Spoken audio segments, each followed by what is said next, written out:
The Porsche 918 is a hybrid supercar that took 50 engineers nearly half a decade to develop.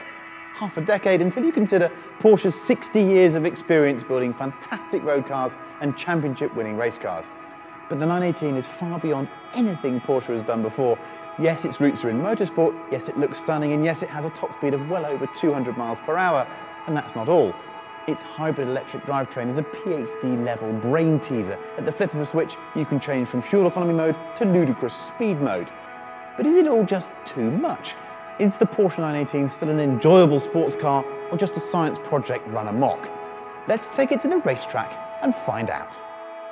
Controversy has surrounded the 918 since the day it was unveiled at the Geneva Motor Show in 2010. A technology showcase for Porsche's next-generation performance powertrains, it had many people asking why a Porsche super sports car couldn't just have a ball-tearing engine, a carbon chassis and 4 wheels. Why all this hybrid bull? And the gestation of the 918 has been very public, perhaps too public. We've seen naked concepts at NADA, we've had God knows how many engineering seminars, we've ridden in pre-series this and we've driven pre-production that, and we've seen the specifications swell in the face of the competition. Porsche has always insisted that it wasn't responding to the vast power figures claimed for the LaFerrari and the McLaren P1, but I'm not so sure. What is certain is that the 918 is now ready to roll, just 3.5 years after that concept was first shown. Were we, was I, too cynical about the hybrid powertrain? What's the 918 actually like to drive? Does it feel like a normal fast car, or is it something completely new? First off, what a collection of numbers the 918 is.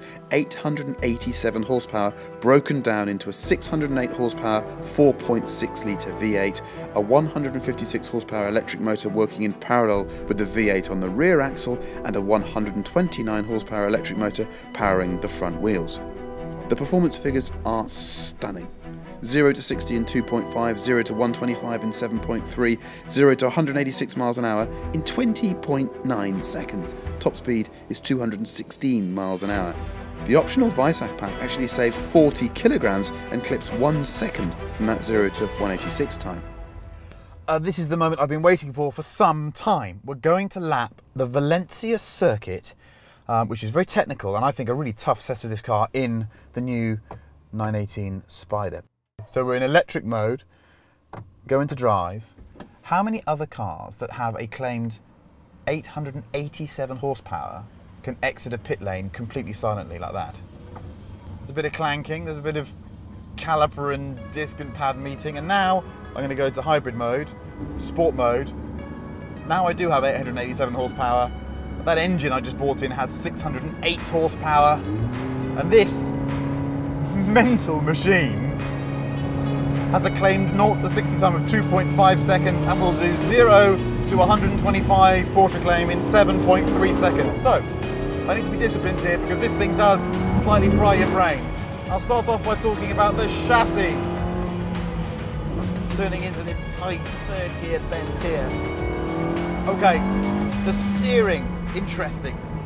A really good speed and a nice weight to it, but to me completely synthetic, because of course it is, there's no direct connection. It's electric. But I do have a good idea what's going on at the front axle. Traction, pretty sensational. Loads of mid-corner grip. There's a butt coming now. I'm finding in this car that I push the car to kind of 9.4 tenths and I'm speechless at what it can do in the composure, the agility, the speed it carries. But if you overstep that mark and really push it to the last degree, it bites. You're suddenly aware of the fact that it does weigh a lot. Because in normal driving, as I say, below the 9.4 tenths I've specified, it actually doesn't feel that heavy. It feels more like 13 to 1400 kilograms. But that last little bit of the engine, come on, let's move on to the engine because you can hear it. 9,000 RPM, nearly 900 horsepower. Brakes, immense. If you're gentle with it, you can trail it right into the apex as well. But there's a fine line. If you trail it with a little bit too much steering angle, you are in real trouble. It's fast as well, guys. There was a concern this wasn't fast enough. I don't think it's going to be as quick as LaFerrari and that McLaren, but if this isn't fast enough for you, then you're a proper hedonist, because it's pretty bloody terrifying for me. It just picks up and it goes. Wow.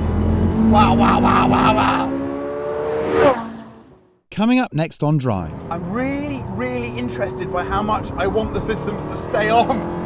Normally I'd be wanting them to switch off, but there's stuff going on here that feels quite grown up to me.